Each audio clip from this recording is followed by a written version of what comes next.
فرخندہ لودھی 21 مارچ 1937 کو ساہیوال میں پیدا ہوئی۔ آباء و اجداد مشرقی پنجاب کے رہنے والے تھے۔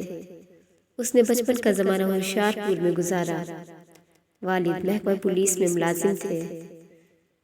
ساہیوال میں بسلسلہ ملازمت آنا جانا تھا۔ قیام پاکستان کے بعد ساہیوال میں مستقل سکونت اختیار کی۔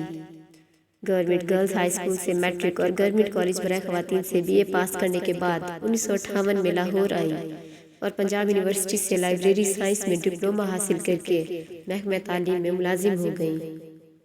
15 اگست 1961 کو صابر علی لودھی سے شادی ہوئی۔ 1963 میں اردو ادب میں MA کیا۔ ادب کے مطالعے کا شوق بچپن سے تھا، لیکن پہلی کہانی گوڈ فلیک 1964 میں لکھی۔ جنگ ستمبر 1965 میں جنگ کے موضوع پر ایک کہانی پاربتی لکھی، جس کے سبب ادبی حلقوں میں متعارف ہوئی۔ فرخندہ کا طبعی میلان موسیقی کی طرف تھا، لیکن گھر کا ماحول سخت گیر لوگوں پر مشتمل تھا۔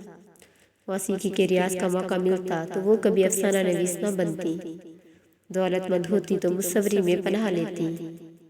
آخری چند سالوں میں پنجاب لائبریری ایسوسی ایشن کی جنرل سیکریٹری کی حیثیت سے انہوں نے لائبریریوں کے فروغ کے لیے جو کام کیے، اس سے گمان گزرتا ہے کہ اگر وہ سیاست کے میدان میں آتی تو ضرور کامیاب رہتی۔ فرخندہ لودھی کا انتقال 5 مئی 2010 کو لاہور میں ہوا۔